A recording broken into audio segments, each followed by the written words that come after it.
There is this pervasive idea in modern media that love, a popular feeling, is the ultimate human emotion.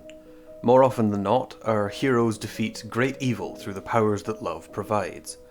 Love is a driving force, it often is the inciting incident, it spurs our protagonists on, and it is the reward after an arduous journey. So often, romance is at the heart of our stories, and for good reason. Everyone can relate to it, right? Not quite. Aromanticism. What does it mean? Well, it's really quite simple. Aromanticism is best defined as having little or no romantic attraction. You may, I hope, already be familiar with asexuality, which is the lack of sexual attraction. Now, we've barely dipped a pinky into this pond, as there is so much more to it than that, but for this video, we'll leave it at that. In the public consciousness, these two communities are quite often presented as the same, which is understandable. Both are defined by the lack of something, yet they are distinct groups. In fact, individuals can be a member of either, both, or neither group, something that the split attraction model might better explain. Some useful terms that we can see here: ace is a common word for an asexual person, just as aro is for an aromantic. The prefix allo is not just how a northerner greets a stranger, it generally refers to someone who does experience sexual or romantic attraction. There could be so many reasons why the two are so often lumped together, but I believe it has to do with representation. Popular media doesn't depict life as it is, it depicts a heightened version of it. Like the musicals of yesteryear, when a character feels so intensely they begin to sing, and when their emotions grow too big for singing, they dance. But the portrayals of internal emotions becoming external doesn't stop there. When a character is enraged, they scream. When they despair, they crumble to the ground. And when they love, well, sex can be a tool in a creative's toolbox. It's so often the ultimate sign of passion, attraction, intimacy, trust, human connection. But is it? What we grow up watching influences us beyond our understanding. We're taught morality and empathy by our heroes, and we're taught that to be a morally good person, we must experience love. A love that is so often shown through the lenses of romance and sex. Because, of course, someone who can't feel love must be the villain. Of course, there's something wrong with them. Of course. Elizabeth Brake, a professor at Rice University in Texas, coined the term amatonormativity, a term defined by two beliefs. Firstly, as a descriptor, it is the belief that romantic and sexual relationships between two people is normal for humans, and secondly, that these relationships are normative, meaning they have greater moral value than other kinds of relationships. The general belief that a monogamous sexual and romantic relationship is what everyone should strive for permeates many of the world's societies and cultures. This, at best, hierarchical view of relationships is damaging to anyone who doesn't conform to that amatonormative belief. What does it mean to love? We've seen how love is depicted through a glance, a touch, words of affirmation, and, of course, sex. But there's so much more to it than that.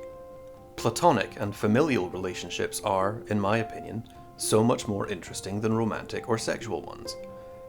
We've seen this feature prominently in media. Frodo and Sam, as well as many of the other relationships in the Lord of the Rings series, are perhaps the strongest contenders for the title of Best Platonic Relationship, despite what many shippers have written about them.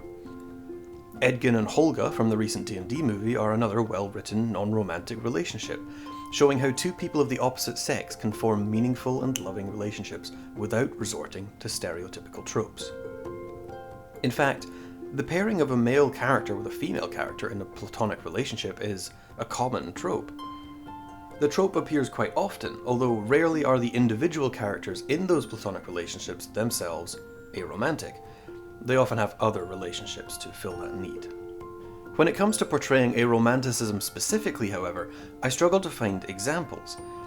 Isaac Henderson from Heartstopper has his own arc exploring his asexuality and aromanticism, although neither is explicitly confirmed on screen. BoJack Horseman also discussed aromanticism and asexuality with the character of Todd, although the former only really in passing. Still, it's something. Sex education also delves into the world of asexuality and aromanticism. However, the way it depicted its main aro character as a cold, heartless antagonist left a lot to be desired. It ended up only furthering the backwards idea that aro and ace people can't feel love, when they can. I'll repeat that for the people in the back. Aromantic and asexual people feel love. Something I do want to talk about is the idea of monsters versus aliens, not that one, versus robots. These are actually three categories used by Ben Brandley and Marco Daynard when sorting aro and ace people into groups based on how they feel they relate to allosexual and alloromantic people. They did this by analysing comments left on aro and ace subreddits, because internet communities are ironically breeding grounds for aro and ace people, as well as AVEN, the Asexual Visibility and Education Network. We discussed amatonormativity earlier, which is the assumption that everyone experiences romantic attraction. In this section we'll also use the term allonormativity, which is the assumption that everyone experiences sexual attraction. Okay, got it? Cool. They identified the issues that allo and amatonormative thinking brings for aro and ace people quite clearly. These rhetorics of allonormativity have created societal labels that minoritize and pathologize ace folks as diseased, abnormal, and less than human. More specifically, from the comments they looked at, they were able to observe those three distinct groups. Firstly, aliens. Those identifying as aliens tended to focus on the ways in which their being aro or ace separated them from allo individuals, with the idea being that, as romance or sex was fundamental to the allo-amatonormative culture, their lack of desire for one or both gave them a separate, alien culture. Posters would talk of allo culture as though it was something to be studied, researched, learned, or like a language to be understood. Perceiving oneself as an alien was an empowering concept for some. Aliens are cool, and it gave many aro and ace people an identity that challenges allonormativity and gives them a distinct culture. Secondly, monsters. Unfortunately, this one is less positive and is a common sentiment among allo-aros, or those who feel sexual attraction but not romantic attraction. Feeling like heartless monsters when, according to allonormativity, they engage in sex without having romantic or relational feelings towards the other person or people. The discussion created by this sentiment often led to communal support. After all, if posters worrying about their perceived monstrosity cared about their friends or loved ones or pets, could they truly be called a monster? Lastly, robots. Something we've already touched on. This characterizes people as emotionless, cold, heartless, lacking any emotional capacity.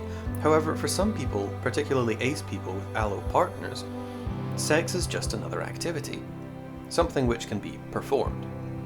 This identity is linked to the normative idea that sex is necessarily emotionally charged and should occur in the context of experiencing romantic or sexual desire, when this isn't the case.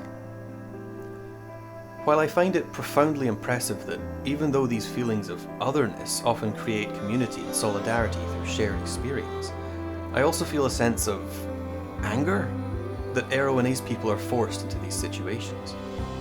Normative beliefs about sex and romance are largely harmful towards people who, through no choice of their own, lack the ability to feel those things. These three distinctions are understandable not only for aro and ace people, as Brandley and Daynard highlight. Queer scholars in communication and other disciplines have examined how queer and trans folk, especially queer and trans people of colour, are stigmatised and framed as unintelligible, unfuckable, and or killable monsters.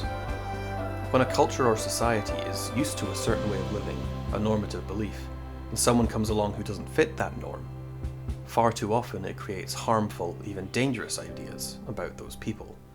Aro and ace people are here. They always have been, and they're not going away.